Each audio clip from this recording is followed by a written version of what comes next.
Cocody rend hommage au président de la République Alassane Ouattara. La journée citoyenne de reconnaissance initiée par la mairie de Cocody s'est déroulée aujourd'hui. Le conseil municipal avec la population remercie le chef de l'État pour ses actions de développement entreprise dans la commune. Le Japon vient de faire un prêt de 150 milliards de francs CFA à la BAD à Abidjan. Cette somme va servir au secteur privé en Afrique. La signature de cet accord de prêt a eu lieu cette semaine au siège de la Banque africaine de développement à Abidjan. Il se nomme Thierry Ndoufo, il est ivoirien, il vient de créer une tablette numérique éducative. Son invention technologique a été présentée au Salon mondial de la téléphonie à Barcelone, en Espagne. Après l'Europe, la tablette a été présentée en Côte d'Ivoire aux étudiants. L'amicale des cadres de l'administration des douanes vient d'organiser une grande marche sportive. Elle a enregistré la participation des autres forces militaires et paramilitaires. Plus de 2800 athlètes ont pris part à la marche. Bonsoir à tous, bienvenue dans le 20h sur RT1. Ajoutez au sommaire de cette édition la page culture. Notre invité est M. Alain Djikou, réalisateur de la série télé ivoirienne Brouteur.com. La saison 2, diffusée présentement sur RT1, dévoile les ruses et astuces des cybercriminels, communément appelés brouteurs. Quand le cinéma allie divertissement et éducation, nous en parlerons dans quelques instants avec notre invité. Bonsoir M. Djikou. Bonsoir. Alors, nous échangerons avec vous dans quelques instants. Ok. Cocody rend hommage au président de la République. La mairie a organisé aujourd'hui une journée citoyenne de reconnaissance, une journée pour dire merci au chef de l'État pour les actions de développement entreprise dans la commune. Il s'agit notamment de la construction de l'échangeur de la Riviera 2, du pont Henri-Konan Bédié, des travaux de réfection de la voirie et des travaux d'adduction d'eau potable. Le reportage de Viviane Aymer. Devant les nombreuses réalisations effectuées dans la commune de Cocody en l'espace de 4 années seulement, les élus, la mairie, le conseil municipal, les autorités coutumières et les populations de Cocody ne pouvaient se contenter de dire juste un merci des lèvres au président de la République Alassane Ouattara. C'est tout le sens, comme l'a expliqué le premier magistrat de la commune de Cocody, le maire Ngouan Mathias, de cette journée citoyenne de reconnaissance au président de la République Alassane Ouattara. La cérémonie a eu pour cadre le rond-point de la cité Bonoumen. Le président de la République et son épouse ont reçu l'accueil enthousiaste des populations venues de tous les quartiers de la commune de Cocody pour dire merci au président de la République pour la réfection des voies dégradées et le bitumage de plusieurs routes de terre au sein de la commune qui permettent désormais de désengorger les principales voies d'accès. Merci pour la réhabilitation de l'université Houphouët-Boigny, la construction de l'échangeur de la Riviera 2, la construction du pont Henri-Konan Bédié à la Riviera Golf et l'amélioration de la fourniture en eau potable dans le quartier d'Angré. En reconnaissance de toutes ces transformations qualitatives apportées à la commune de Cocody, son conseil municipal a décidé de baptiser du nom du président de la République Alassane Ouattara une place importante de la commune, notamment le rond-point du carrefour de Bonoumen, qui est désormais appelé place président de la République Alassane Ouattara. À l'invitation du maire, le président de la République a dévoilé la plaque inaugurale. Cet hommage de la commune de Cocody au président de la République ne pouvait être complet sans la bénédiction des anciens et gardiens de la tradition. En leur nom, le chef de terre, le vieux Gaumont Abékan Gabriel, a invoqué la bénédiction du Dieu Tout-Puissant sur le président Alassane Ouattara. À la suite du doyen d'âge, le député Touré Abdoulaye au nom des populations de Cocody et le maire Ngouan Mathias au nom du conseil municipal ont exprimé la reconnaissance des populations au président de la République et à la première dame Dominique Ouattara. Ce samedi 13 septembre 2014 sera assurément un jour à graver en lettres d'or dans les pages glorieuses de l'histoire de Cocody. Excellence, Monsieur le Président de la République, depuis votre accession à la magistrature suprême, c'est comme un vent de douce renaissance qui souffle sur notre cité, avec la gigantesque et complète rénovation de l'université Félix Houphouët-Boigny, la construction et l'embellissement du futuriste et emblématique pont Henri Konan Bédié, l'ouverture du lycée international Jean Mermoz, comment ne pas mentionner en outre les kilomètres de bitume gracieusement offerts aux résidents de Cocody. À vous, Madame Dominique Ouattara, première dame de Côte d'Ivoire, fondatrice de l'ONG mondialement connue Children of Africa, vous dont le nom rime presque avec bonté et charité. Madame, vos parents, frères et sœurs de Cocody, me chargent de vous traduire leur joie de vous voir et de communier solennellement avec vous. Grandement merci. Merci aujourd'hui, merci pour toujours, merci à jamais. Merci pour les dons que vous avez faits au nom de nos populations sinistrées, des quartiers sociaux, il y a peu de temps. Merci surtout pour votre constant don de soi en faveur des plus démunis d'où qu'ils viennent. Cette reconnaissance s'est traduite aussi par des cadeaux offerts au couple présidentiel, une médaille frappée aux armoiries de la mairie, un diplôme d'honneur et un tableau symbolisant la croissance d'où émane l'émergence ont été offerts par la mairie. Les populations ont offert des cadeaux en vivres et des ornements vestimentaires royaux pour le président de la République et pour la première dame. Le président de la République a dit sa joie. Il a félicité les organisateurs de cette cérémonie. Je me rappelle à mon enfance que toute cette région était couverte de forêts et de verdure, y compris jusqu'à l'hôtel Ivoire. Et voir qu'en un demi-siècle, Cocody a pris une telle ampleur, nous devons féliciter le premier président, le président Félix Houphouët-Boigny, pour sa vision d'avoir fait de Cocody une grande commune, une belle commune. Et nous devons continuer de renforcer cette œuvre. Je voudrais donc dire que cette journée est une journée importante pour chacune et chacun de nous. Et je voudrais prendre l'engagement, Monsieur le maire, que vous pouvez compter sur moi. Nous continuerons de faire encore plus, beaucoup plus pour Cocody.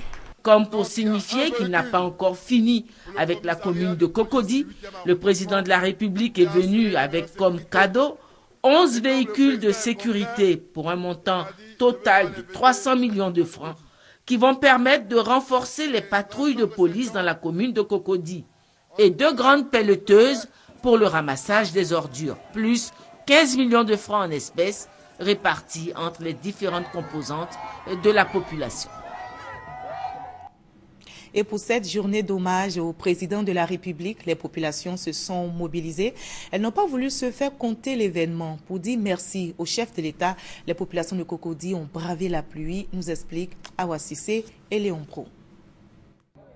Carrefour Bonoumen, commune de Cocody, la pluie de ce samedi n'a pu entamer le désir du conseil municipal et de ses populations de rendre hommage au président de la République Alassane Ouattara. Normal, les routes, échangeurs, ponts et bien d'autres infrastructures réalisées par le chef de l'État viennent en ajouter à l'embellissement de la commune tout en assurant un mieux-être à ses habitants. Adultes, jeunes et même enfants veulent chacun lui exprimer alors sa reconnaissance. Ni les exigences de sécurité, ni les dispositions sanitaires contre le virus Ebola ou encore la longue attente ne peuvent donc constituer des sources de démotivation. Il y a une organisation qui est en place, les forces de l'ordre sont là, donc tout le monde va avoir accès aussi. Ça n'arrive pas toujours. Si l'occasion se présente aujourd'hui pour qu'ils approchent le président de la République, je pense que c'est une opportunité. Une fois sur le site d'accueil, le pari de communier avec le chef de l'État est déjà gagné et chacun y va de son commentaire. Beaucoup de travaux ont commencé à émerger au niveau de Cocody, travaux, disons, démarrés par le président de la République. Depuis un certain temps, il y a des rues au niveau de la commune, notamment au niveau de Bonoumen, de la Palmeraie, et c'est une réjouissance pour nos populations de Cocody qui voyons notre commune se développer. Ça, ce n'était pas dans notre programme de campagne, mais si on a fait du lobbying et que nous avons pu obtenir ce qui se passe présentement, je crois qu'il faut que la population aussi le sache et remercier le président de la République. Non seulement le président a posé beaucoup de bonnes actions au niveau de la commune de Cocody, mais il a donné un statut au roi et chef traditionnel de Côte d'Ivoire. Et on voudrait, par notre présidence, lui dire grand merci et lui donner beaucoup de bénédictions. À l'arrivée du désormais citoyen d'honneur de Cocody, l'attention monte d'un cran, chacun voulant toucher ou voir le président Alassane Ouattara. C'est que l'épanouissement que leur assurent ces actions ont achevé de convaincre les populations que le chef de l'État est le candidat idéal pour 2015. Nous lui disons que nous sommes tous mobilisés pour l'appuyer dans son programme de développement pour mener la Côte d'Ivoire à l'émergence. La plupart des projets d'emploi sont remplis à 80%.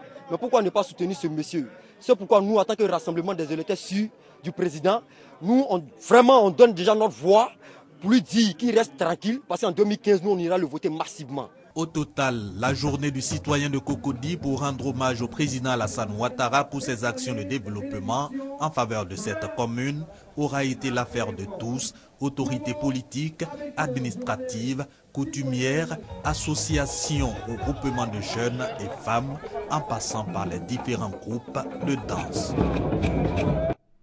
Nous partons dans une autre commune du district d'Abidjan. À Makori, le Monasco RHDP est désormais représenté. La présidente vient d'être investie.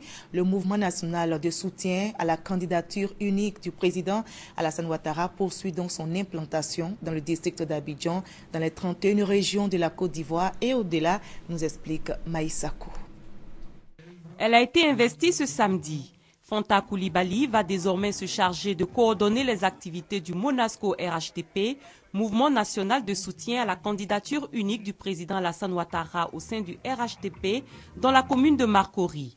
Consciente de sa mission, la présidente du Monasco RHDP de Makori s'engage à tout mettre en œuvre pour la réélection du président Alassane Ouattara à la présidentielle de 2015. Les militants responsables du RHDP de Makori par ma voix, en ce jour béni du 13 septembre 2014, s'engage solennellement à faire et à refaire tout ce qu'il faut pour que la Côte d'Ivoire continue sa marche de progrès sous la conduite du Dr Adou. Le directeur général des impôts, Pascal Abina, parrain de la cérémonie, a abondé dans le même sens que la présidente investie du Monasco RHDP Makori.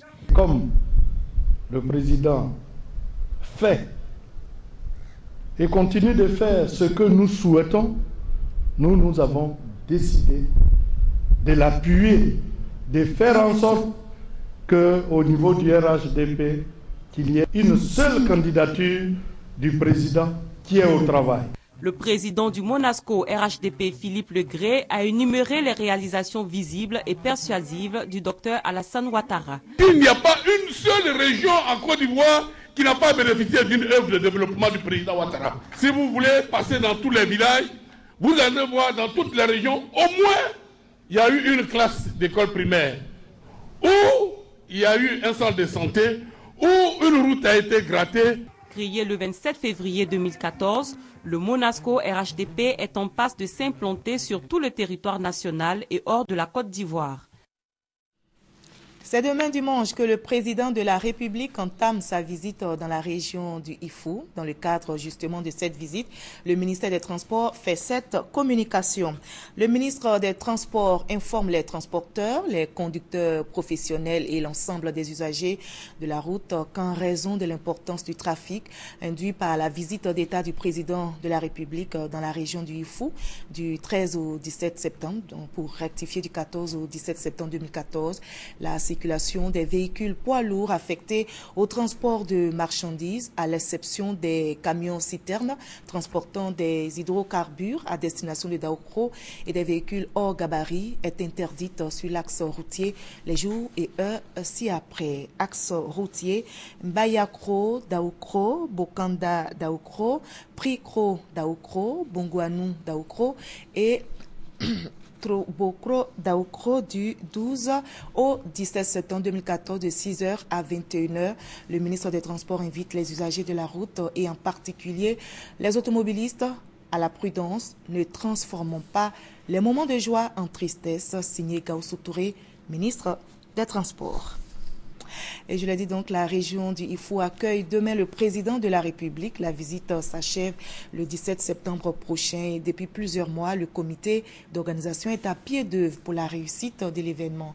À la veille de cet important rendez-vous, il est bon de savoir l'ambiance sur le terrain, notamment à Daoukro, capitale de l'Ifou. Élément de réponse dans ce reportage de Michel Digré. C'est sous son plus beau visage que Daoukro accueillera ce dimanche le président de la République qui entame une visite d'État dans la région de l'Ifou. La coquetterie a contaminé la gente féminine dans les salons de coiffure. Je suis venue me faire belle pour accueillir le président demain. Depuis 4 jours, ça marche très bien pour moi. Depuis matin, on n'a pas encore mangé pour l'arrivée du président. Donc on va créer une coiffure. La voirie a aussi fait peau neuve. Les feux tricolores sont en cours d'installation. Dans les garages, l'on effectue les derniers réglages des véhicules pour ne pas jouer les troupes fêtes. Je viens faire un peu de révision sur ma voiture, faire des problèmes de freins comme il y a beaucoup d'eau. Je suis prudent pour qu'on voit les dégâts. Côté restauration, le poisson, les viandes de poulet, de bœuf et de mouton sont au menu. Ebola oblige, la viande de brousse ne sera pas de la partie. Au niveau du comité d'organisation, tout est bouclé pour que cette visite d'État soit une réussite. Il s'agit d'une organisation que je qualifierais de dynamique. C'est-à-dire qu'il faut faire, disons, tous les aménagements possibles jusqu'à ce que le président de la République foule le sol, la région de l'Ifou. Mais au niveau de l'organisation, nous sommes prêts et bien sûr, nous entendons réserver un accueil chaleureux, populaire, enthousiaste au chef de l'État. Le décor est donc planté, la fête peut commencer. Et avant l'arrivée du président de la République, les populations ont reçu des dons de la part de la première dame, Dominique Ouattara. Les populations de Mbayakro ont reçu plusieurs dons, notamment des ambulances. Et les femmes ont reçu la somme de 50 millions de francs CFA pour le financement de leur projet. C'est un reportage de Thomas Kessambi. Signe annonciateur de la visite d'État du président de la République dans la région de l'Ifou. L'action humanitaire de Dominique Ouattara visite en premier lieu Mbayakro, un des départements de la région. Ici, par les mains de Sylvie Patricia Yao, son directeur de cabinet, la première dame de Côte d'Ivoire équipe les différentes couches socio-professionnelles des femmes avant d'offrir 2 ambulances pour les évacuations sanitaires. Au surplus, un fonds de 50 millions de francs CFA disponible pour le financement des micro-projets des femmes. Que vous soyez au nord, au sud, à l'est ou à l'ouest, toutes les femmes ont droit au fonds d'appui et vous en bénéficierez, quelle que soit l'activité que vous déciderez de mener. En plus de ce fonds d'appui dont vous pourrez bénéficier donc ici à Mbayakro, la première dame nous a mandaté pour vous faire parvenir tous les dons qui sont ici. C'est pour vous, chères mamans, chers jeunes, chers enfants. Rien n'est à vendre, rien absolument ne sera vendu. Tout vous sera remis gratuitement. Dibi Conan, préfet du département, Lewis Kouakou, maire de la commune, et Colette Boni, porte-parole des femmes, tout en louant le ciel au sujet de Dominique Ouattara, s'engagent à faire œuvre utile du don. Aujourd'hui est donc un jour spécial, non seulement pour tout le département, mais aussi et surtout pour l'association des femmes unies de Mbayakro.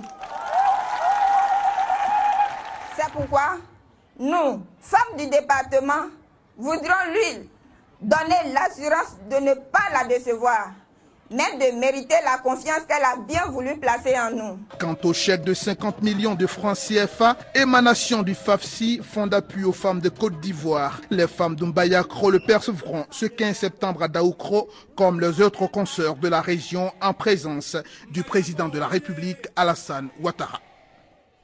Et les jeunes de Ouélé s'organisent aussi pour réserver un accueil chaleureux au président Alassane Ouattara. Ils sont à la tâche pour embellir la ville, nous dit Alvorassa.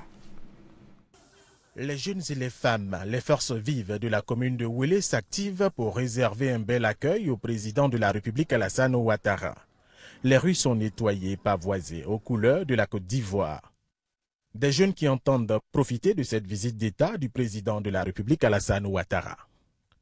Les jeunes, nous sommes en train de se mobiliser pour l'attendre et lui présenter nos besoins.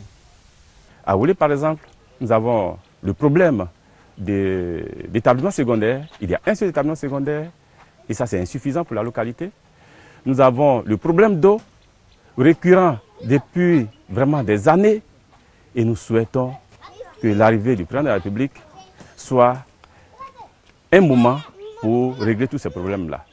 Nous avons aussi notre localité qui est vaste, en superficie, en population. Malheureusement, depuis longtemps, Woulé reste toujours une sous-préfecture.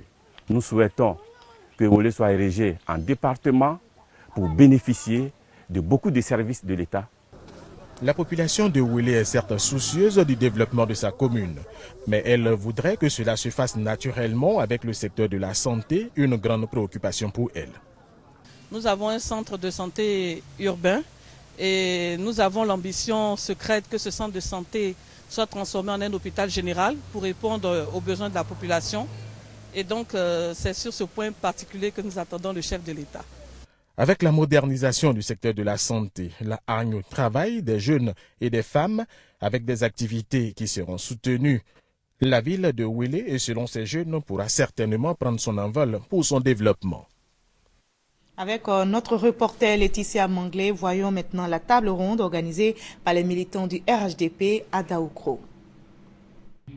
Une table ronde à quelques jours de la visite du président de la République Alassane Ouattara dans la région de Lifou. Le prétexte est trouvé pour redéfinir les bases du Rassemblement des Oufouettistes pour la démocratie et la paix, RHDP. Au cœur des échanges, une problématique, comment entretenir l'héritage laissé par le premier président de la Côte d'Ivoire, Félix Houphouët-Boigny. Ça nous a permis d'éviter l'oubli. Éviter l'oubli en nous rappelant de l'œuvre de Félix Houphouët-Boigny, qui lui-même est le résumé des trois périodes. La période, donc le passé, le présent et l'avenir. Et vous avez suivi un peu les débats, les exposants de ce matin nous ont éclairés. C'était des grands témoins, mais leur réflexion se résume en trois points essentiels. Qu'on peut résumer d'abord le retour impérieux à l'union sacrée, la solidarité agissante entre les enfants du Houphouët-Boigny et les enfants de la Côte d'Ivoire. Ensuite, éviter les guerres des politiciens.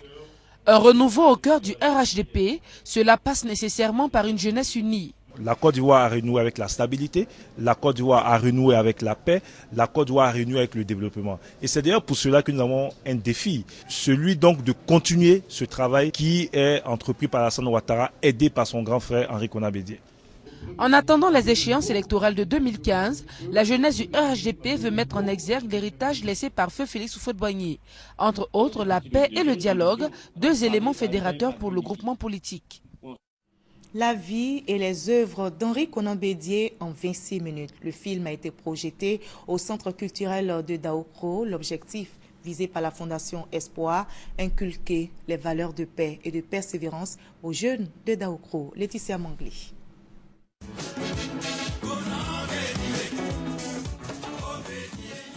Une soirée cinéma en hommage à Henri Konan Bédié, président du PDCI RDA. De sa naissance le 5 mai 1934 à son exil à Paris en 2001, en passant par son accession au pouvoir en 1993. Aucune étape de la vie de l'ex-président ivoirien n'a été épargnée dans ce film de 26 minutes. Pour la jeunesse de Daoukro, sa ville natale, Henri Konan Bédié est un exemple de paix et de persévérance. Si aujourd'hui il y a la paix, c'est à cause d'Henri Konan Bédié. Parce que s'il n'est pas accepté, en ce moment-là, on était encore dedans encore. Je veux dire que les gens n'ont qu'à regarder Henri Konan Bédié. Pour tout ce qu'il va décider, on n'a qu'à le suivre. C'est un modèle pour nous. Vraiment, on n'a qu'à bien l'attraper, on n'a qu'à prier Dieu pour que Dieu lui donne longue vie pour qu'il dure. À côté de ce film hommage à Henri Konan Bédié, le groupe des communicateurs du RHDP a aussi projeté un film sur les actions du président Alassane Ouattara, histoire de montrer les similitudes qui existent entre les deux hommes. Ces films ont montré les réalisations de ces deux hommes. Le président Alassane Ouattara, en 3 ans, a pu hisser la Côte d'Ivoire très haut. Et pour nous, cela s'est fait dans l'union avec tous les partis du RHDP. C'est la raison pour laquelle nous pensons que cela doit continuer. Cela doit continuer au-delà même de 2015. C'est un regard croisé. On voit que le président Ouattara assure pleinement la continuité du travail du président Bédié. Et les jeunes donc ont reçu le message clair d'aller mobiliser et de faire en sorte que la visite donc de Daoukro soit un passage historique, mais un passage qui libère la Côte d'Ivoire. Je suis à Taï, c'est tout simplement fatal.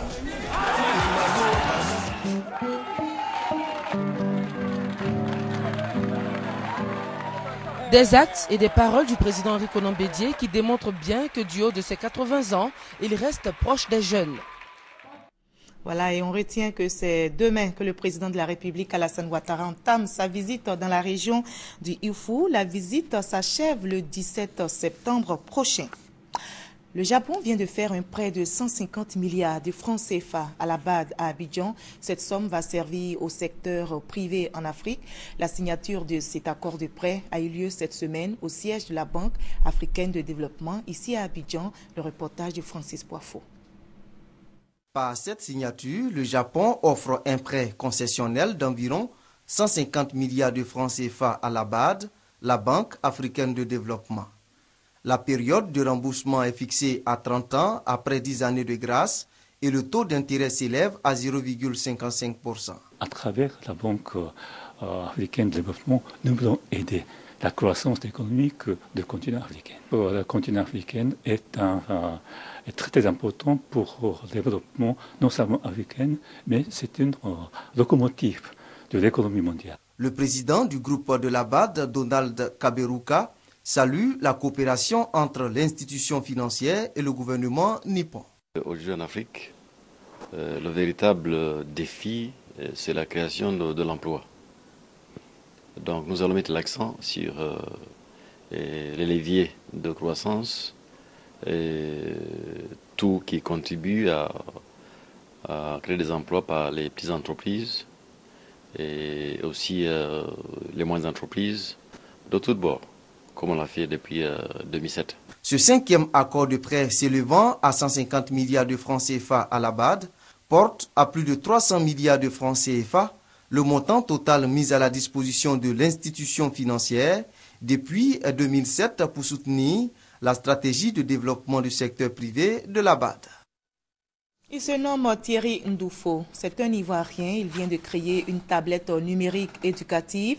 Son invention technologique a été présentée au Salon mondial de la téléphonie à Barcelone, en Espagne. La tablette présentée aux Européens, c'est au tour maintenant des Ivoiriens de la découvrir et elle a été présentée aux étudiants de l'université Félix Houphouët-Boigny de Cocody, Serge Coléa. Après avoir été présenté au marché mondial de la téléphonie en Espagne, la première tablette numérique créée par un jeune Ivoirien a été présentée aux étudiants. Cette tablette vise à mettre le système éducatif en Afrique en adéquation avec cette nouvelle ère des technologies de l'information et de la communication. Thierry Ndoufou a présenté son invention technologique comme le nouveau cartable numérique de l'élève et de l'étudiant. La tablette Kelazi intègre en son sein livres et ouvrages scolaires numérisés, enrichis et interactifs.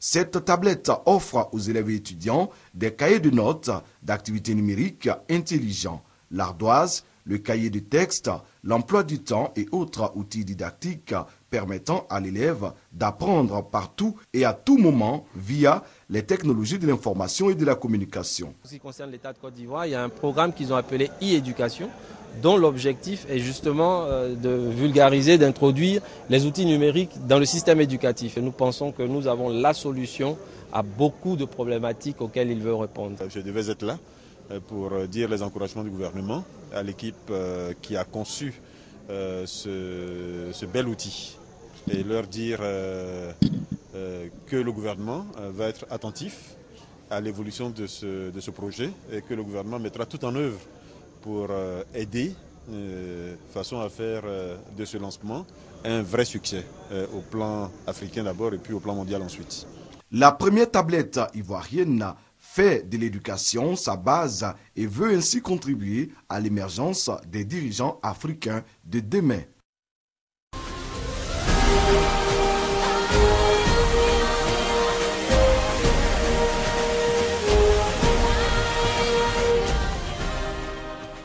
Place à présent à la page culture. Arnaque, tromperie, chantage, mensonge, jeu de pouvoir, c'est le cocktail que nous livre brouteur.com, série télé réalisée par un Ivoirien, Alain Dicou, Brouteur.com saison 2, diffusée présentement sur RTI1, dévoile les ruses et astuces des cybercriminels communément appelés brouteurs. Quand le cinéma allie divertissement et éducation, nous en parlons maintenant avec notre invité de la page culture. Merci, Monsieur Gikou, d'être avec nous sur ce plateau. Je vous en prie. Alors, les brouteurs, qui sont-ils? Et si vous voulez, comment ils procèdent, puisque vous en parlez largement dans votre série? Un brouteur, c'est celui-là même qui arnaque les gens avec l'aide de nouvelles technologies. Par exemple, le téléphone portable, l'Internet et d'autres outils intiques. D'accord. Alors, après la première saison, vous remettez le couvert avec Brouteur.com 2, oui, qui est présentement diffusé sur RTI1. Et l'ambition est la même, hein? Vous luttez toujours contre les cybercriminels. Alors, pourquoi décider de mener ce combat à travers le cinéma? Eh bien, il est prouvé que l'Internet est essentiel pour le développement d'un pays.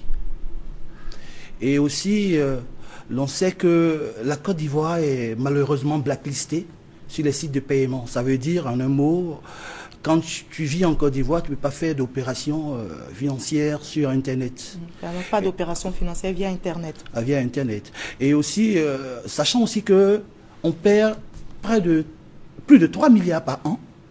Ce sont ces raisons qui m'ont poussé à choisir le thème de la cybercriminalité. Et donc, pourquoi choisir le cinéma? Pour vous, à travers le cinéma, le combat peut être gagné.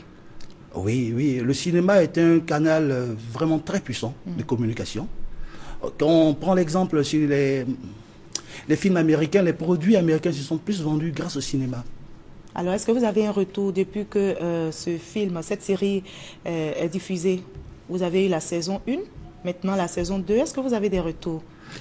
Comme portée positive? Oui, puisque vous dites que c'est un canal très puissant qui vous emmène à sensibiliser. Oui, par exemple, comme portée positive, on a, pour la saison 1, sous le parrainage du ministère de l'Intérieur et de la Sécurité, on a initié une grosse campagne de sensibilisation dans les écoles.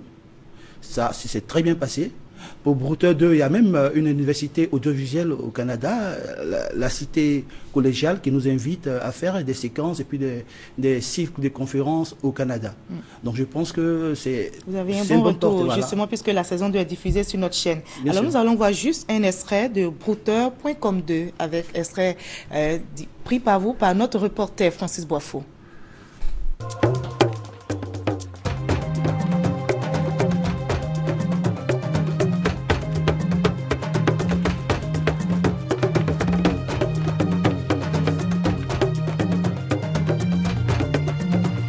PC, opération terminée.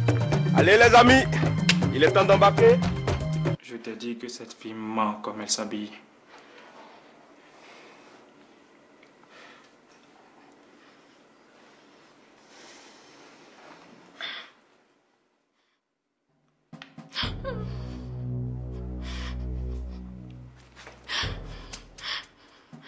Allô?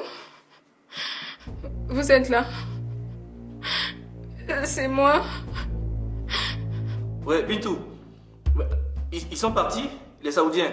Que se passe-t-il là-bas, actuellement? Il se trouve qu'ils ont tout découvert. Voilà, c'était une sélection de Francis Boisfort. Monsieur Gikou, Brouteur.com est inspiré d'une histoire vraie. Oui. Et ce qui fait encore l'originalité, c'est que la plupart des acteurs ont été des victimes de ce phénomène. Oui, tout à fait. Aurélie Liam, par exemple, qui a été victime. Et je pense que même c'est ce qui a poussé cette belle actrice, cette grande et belle actrice à accepter le rôle qu'elle joue, dans Brouteur. Vous dénoncez la cybercriminalité, mais est-ce que vous avez qu'est-ce que vous proposez au juste à vos téléspectateurs pour éviter les pièges des arnaqueurs? D'abord, c'est d'allier divertissement et communication, sensibilisation. C'est de faire un scénario dans lequel on peut passer des messages. Parce que, comme on l'a dit tout à l'heure, le cinéma peut véhiculer des messages forts. Avec le cinéma, c'est à sensibiliser. En même temps que vous montrez les ruses des arnaqueurs, est-ce que vous proposez aussi des solutions? Comment on peut, par exemple, éviter, comment savoir que c'est une arnaque et puis comment éviter ces pièges-là? Bon, les cybercriminels... en fait, c'est juste des scénarios que vous présentez. Non, je veux dire, on se base, c'est vrai, que sur des faits réels. qu'on transporte au cinéma, mais sinon les cybercriminels, ils sont tellement intelligents qu'ils innovent toujours. D'accord, mais dans votre histoire à vous, est-ce que vous proposez des solutions? Oui, bon, on propose des solutions. On se dit que, par exemple, pour la première saison, on a planté le décor, on a fait plus ou moins l'apologie de la cybercriminalité, présenter un peu la police corrompue. Et pour la saison 2, on fait plus la communication sur la sensibilisation et comment arriver à mettre hors d'état de nuit les cybercriminels. D'accord. Alors, Brouteur.com 1 achevé, vous avez entamé, comme je l'ai dit, la saison 2. Et on sait que réaliser un film a un coût. Vous, d'où tirez-vous vos ressources? Est-ce que vous avez le soutien qu'il faut? Bon, je veux dire, quand on veut vraiment arriver à un objectif, on met tous les moyens. On met tous les moyens. C'est vrai que ça a été difficile, mais il faut pas s'apitoyer sur son propre sort. Pour les soutiens, j'en ai eu. Par exemple, pour Brouteur 2, je suis en coproduction avec M. Thierry Kouassi de Nice des Stars et puis la RTI, grâce à qui on va faire aussi la suite. Et ici même, je tiens à remercier M. C'est-à-dire les 13 autres épisodes. Et les 13 autres épisodes, effectivement. Ici même, je tiens à remercier le DG, M. Bakayoko, qui fait un travail formidable et qui a créé un service de distribution, RTI Distribution, qui est géré par Sandra Koulibaly, qui traite bien les clients. Et j'appelle même mes amis producteurs à s'approcher de RTI Distribution parce que les situations, le cadre est professionnel et plus transparent. D'accord, donc vous avez des soutiens. Alors, Brouteur, on le dit, .com a été déjà récompensé par le Grand Prix africain du cinéma comme la meilleure série TV. Alors, est-ce que vous avez d'autres projets pour glaner d'autres lauriers? Ici, bon, on va d'abord terminer la saison 2 et puis ça va finir venir. les 13 épisodes de la saison 2 et puis ensuite voir venir. D'accord, alors dernière question, vous dénoncez le phénomène des brouteurs, vous sensibilisez les victimes, vous l'avez dit. On voit également dans votre film l'action de la police contre les arnaqueurs du web. Mais vous, concrètement, dites-nous, est-ce que vous croyez que ce combat pourrait être gagné en Côte d'Ivoire? On l'a entendu, vous l'avez dit, notre pays perd des milliards par an. Je pense que d'abord comme conseil, je veux dire, il est très important que notre jeunesse sache que on peut se faire de l'argent en créant des choses sur Internet. Par exemple, Thierry Noufé, qui a créé la tablette. Et on peut aussi prendre l'exemple du créateur de Facebook qui est devenu milliardaire. Je pense qu'en mettant son génie créatif pour faire de bonnes choses, on peut s'en sortir. Donc, c'est cette communication-là qu'il faut porter aux jeunes. C'est cette communication-là qu'il faut partager avec les jeunes. Merci beaucoup, Monsieur Alain Guikou. En tout cas, merci d'avoir répondu à nos questions. Et avec Monsieur Alain Guikou, je dirais aussi qu'il faut dire donc non aux cybercriminels. La Côte d'Ivoire paie assez d'argent à cause de ces arnaqueurs du web. Et donc, nous allons maintenant encore revenir sur la visite du président de la République. On l'a dit, c'est demain que le chef de l'État entame cette visite. Nous allons voir la mobilisation qui se fait aussi par le sport pour accueillir le chef de l'État. Une marche sportive dénommée le parcours de santé ce matin dans la ville de Daoukourou. Moment de convivialité, de cohésion et de retrouvailles autour des bienfaits de la pratique du sport. Environ 350 participants de tout âge, issus de diverses couches socio-professionnelles, prennent part à l'activité. Activité qui leur permettra d'apprendre à mieux connaître leur corps et ses limites. Après le top départ donné devant les locaux de la direction du Trésor public, les marcheurs sont passés par les quartiers de Balékrou, Ezam, Assomption, sous-préfecture et hôpital pour arriver à la place Henri Konan Bédié. Le parcours de santé, une initiative de la direction des sports de masse et du sport féminin en collaboration avec la radiodiffusion télévision ivoirienne RTI. Je pense que c'est un départ pour ceux qui n'en font pas, parce qu'on l'a toujours dit, il faut faire du sport. Le sport, ça permet d'éviter le diabète, la tension, l'AVC et même le cancer. Et donc, tous les directeurs de la RTI sont mobilisés, y compris les agents. Les différents participants ont tous salué l'initiative. Ça permet aux uns aux autres de réapprendre à faire du sport. Et pour nous autres, on pense que c'est un bon moment de cohésion et d'animation de la ville. Donc c'est une activité qui profite à chacun de nous, car faire du sport, c'est maintenir le corps dans de bonnes conditions physiques. Après un circuit de 4 km, les athlètes ont participé à une séance d'étirement, de traction et d'abdominaux sous la conduite du directeur départemental de la promotion de la jeunesse, des sports et loisirs de Daoukourou. Voilà, c'est donc demain que le président de la République va entamer sa visite d'État jusqu'au 17 septembre prochain. L'amicale des cadres de l'administration des douanes a organisé une grande marche aussi, une marche sportive qui a enregistré la participation des autres forces militaires et paramilitaires. Plus de 2800 athlètes ont pris part à la marche. L'objectif pour les hommes du colonel-major Issa Koulibaly, directeur général des douanes, est d'instituer la cohésion et la fraternité entre les forces militaires et paramilitaires. Cette marche, organisée ce samedi 13 septembre dans les rues du plateau, donne le ton de cet esprit d'union et de solidarité entre les forces militaires de Côte d'Ivoire.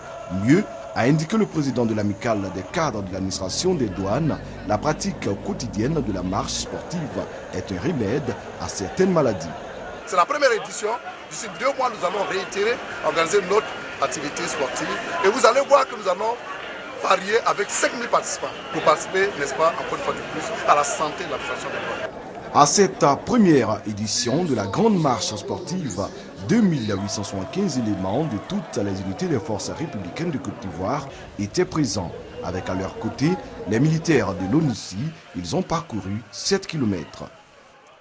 Et vous le savez, depuis hier, le président de la République a nommé 2 secrétaires généraux adjoints de la présidence de la République avec rang protocolaire de ministre.